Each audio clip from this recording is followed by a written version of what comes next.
everybody. Thank you very much. Great pleasure to be here. And, I know you're all big classical music fans, right?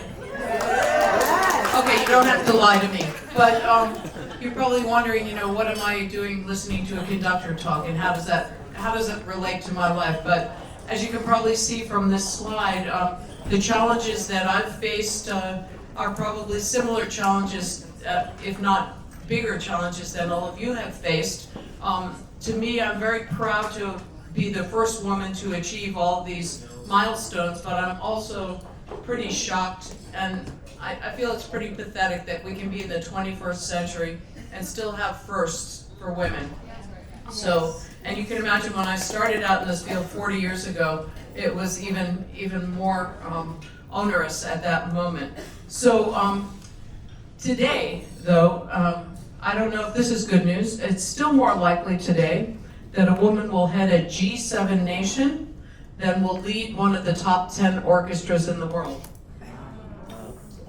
So that's where we are, which is something that I think we really need to address in a bigger way. And why is that? Classical music, of course, is very conservative industry. They're still wearing the same clothes they wore 200 years ago and playing the same music. And, everyone has this archetypal image of, even I do, of the maestro. He is European, or he has an accent at least, and maybe an ascot, or maybe that's the old days. But, it's very hard to break these mythological concepts. And also, becoming a conductor is really the ultimate power position. And I think that's what it's more about, that women are not embraced in the ultimate power positions. I think what I do is probably similar to what everyone in this room has experienced doing. I have to work with hundreds of extremely talented individuals with very large egos. And I have to get them on side to share my vision for the piece of music or whatever your business is. And then we have to convey that to our constituents, the audience. So conducting is really the manifestation of that action of a woman in charge. To become a conductor is a tricky thing because you don't have an instrument. It's not like playing the violin. I played the violin. I was born in New York City, and my parents were both professional musicians, and I'm pretty sure they didn't want children, they just needed a pianist. And so this is why I was born. And so as soon as I was tall enough, I started playing the piano, and I hated the piano. I'm going to share with you, I hated it. And my mother and I really, it was a bloodbath every day over the piano. But, this was a great lesson for me, even at that age, because I started to understand that for every person, there is an instrument, and you have to let them explore that. So I retired from the piano when I was 6, and I had a year off, and then my parents tricked me into playing the violin. They sent me to a camp. We lived on, 107th in Amsterdam, and they said, you want to go to summer camp? And anyway, it was violin summer camp. They didn't mention that until right before I left. But it was interesting because I hadn't played the violin before, but I loved the violin. There was a physicality about it that suited me, and I loved working and playing with other kids. And when I came back, I guess I got pretty good in those 8 weeks away at Sleepaway Summer Violin Camp, and they enrolled me in the Juilliard Pre-College here in New York, and I got to play in the orchestra, which I absolutely loved. And I was way in the back, and the timpanist was playing, and he was so cute. I just loved it, the whole thing was great. And then they called me in and said, they called my parents in, and they said, we're getting a lot of complaints that someone in the back is trying to lead the whole orchestra. So, it's like, this classical music thing was so buttoned down. It was such a drag. And luckily my dad took me, I was about 9 years old by this time, my dad took me to a concert, and I saw the conductor come out, and he was like joyous. He was having a great time, and no one was yelling at him. right? You know, he was jumping around, he was talking to the audience. It ended up that he was Leonard Bernstein, who was conducting, who later became my teacher. But at that moment, I was 9 years old, and I said to my dad, okay, I want to be him. I'm going to be the conductor. So that was when I decided, and you know, it wasn't an easy pathway from that decision, because when I told my violin teacher, this was the first time I encountered this. She said, you know, you're too young. I said, okay, well, that'll change. And she said, and girls can't do that. Yeah. And this was what I was met with every step of the way. Girls can't do that. And luckily my parents, my mother was so mad. Oh, she wanted to sue Juilliard. Oh, that's ridiculous. And my dad, who couldn't really get a word in edgewise when my mother was around. But when I got up the next morning after this encounter, there was a long wooden box on the table, and I opened it up, and there were batons in it, conducting batons. And that's how my parents supported me through this. But, you know, it's tricky. Again, as I said, I couldn't try conducting because you need at least 20 people to come over to your house to practice, or, you know, and ideally 40 every day for a couple hours. So I decided I would apply. I went to Juilliard. I got my bachelor and my master's degree at Juilliard School in violin performance. And I applied for the conducting program 3 times, and I was rejected every time. Sometimes I conducted a little, I got pretty far. When they recently gave me an honorary degree, I enjoyed reading them my rejection letters. Everyone liked that very much.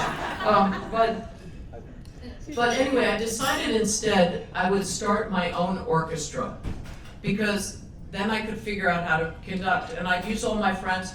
Listen, in the meanwhile, I had also started a swing band. This is quite entertaining.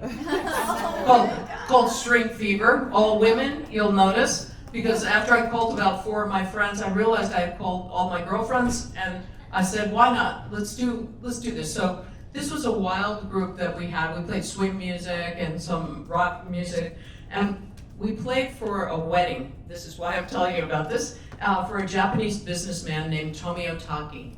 And he paid in cash. So I thought, he's going to be a good candidate to help me start an orchestra, I think.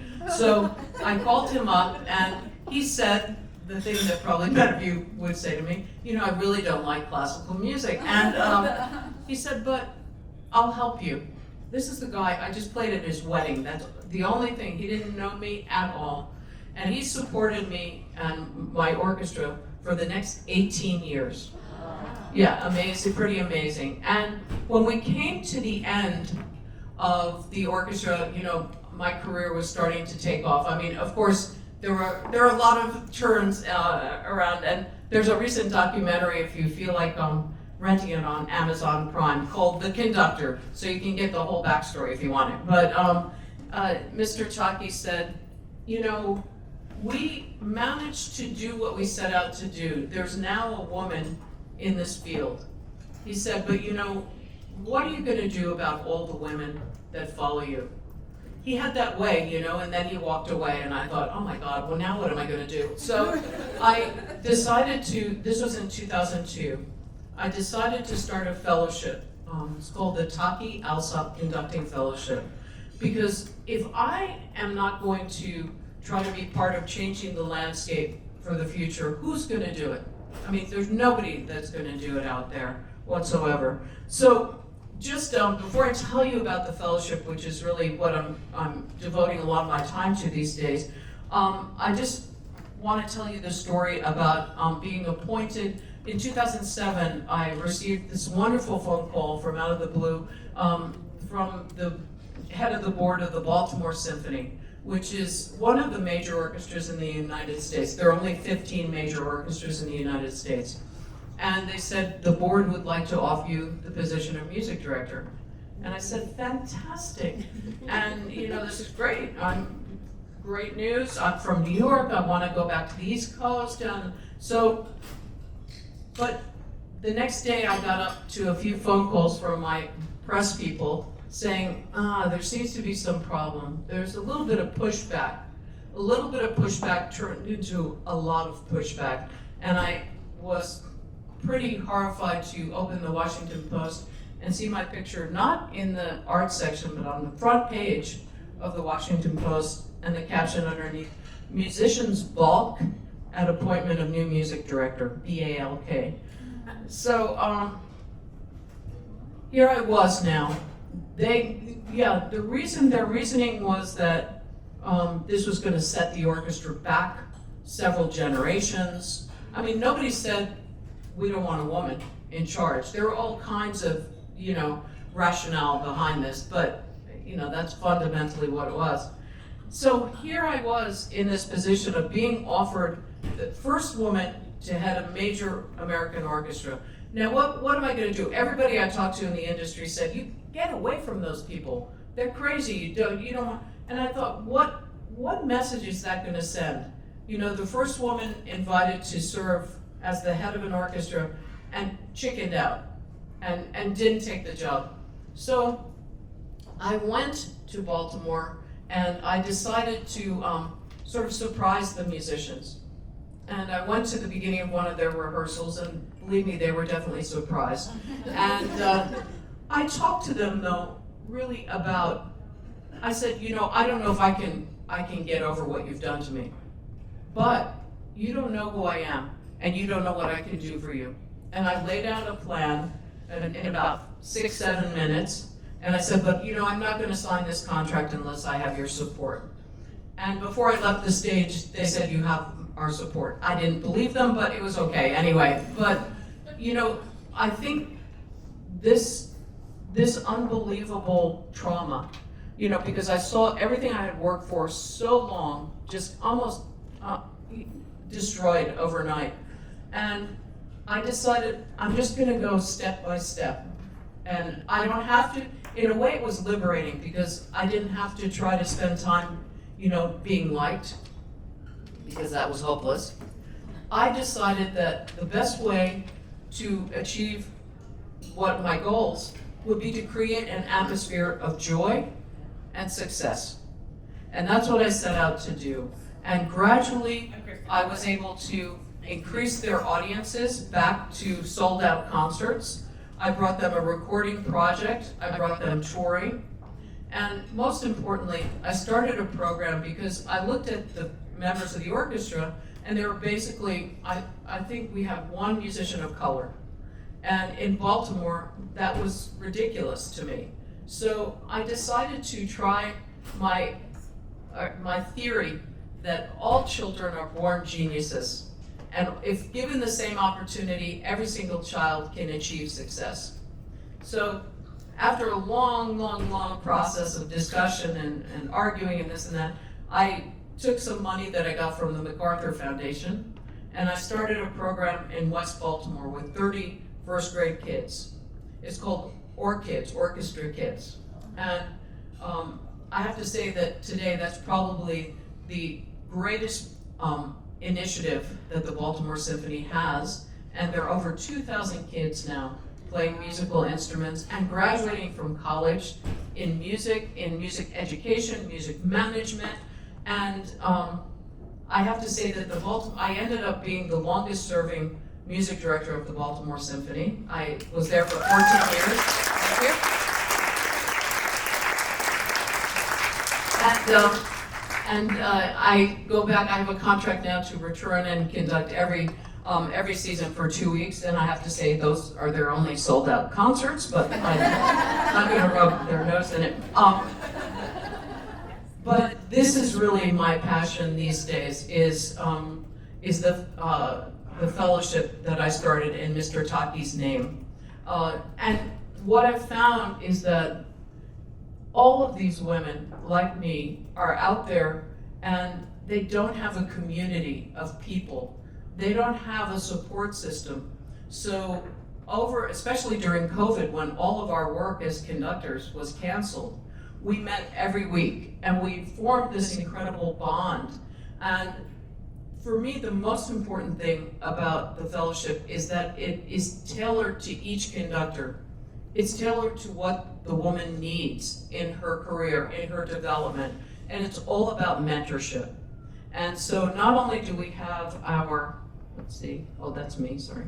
Not only do we have our 36 awardees, we also have 30 additional mentees. So I've tasked our 36 Taki awardees with mentoring another 30 women. So they are all continuing this cycle of mentorship, which I believe is really the key to success in life. And I tell people that, you know, you can just say one sentence and it can change someone's life. You know, I believe in you, I know you can do it, whatever it is. I think that that's absolutely critical. And, you know, from studying with Leonard Bernstein, eventually became my teacher, and that was the message he gave me. I believe in you, I know you can do it. And these days, you know, people are often asking me, well, do we really need something? Do we need a fellowship for women? And, you know, part of me says, are you seriously asking me that question? But, you know, if it hadn't been for the Me Too movement, I just want to say this in this room, nothing would have changed. Because all of these institutions had the choice 30 years ago to hire women, and they chose not to. And it was only when their feet were put to the fire that they started hiring women. And this to me is, look, I'll take it, you know, the door's open, let's continue. But it's also a trend, and it's ticking a box. And I think now is the moment that we really need to sort of join arms and say, okay, let's push forward. I think now's the moment to be even more vigilant, because as we see, certainly we see in the United States, that all of our rights, which are so slow in coming, they can be pulled out from under us overnight. And this is something that we really have to be cognizant of, that now is the moment to push forward, not to say, okay, you have enough. That's sort of what women are always told, look, you made enough progress, but we haven't. We need to stay strong and keep going, and that's my last slide, and that's you to go well. Thank you all very much.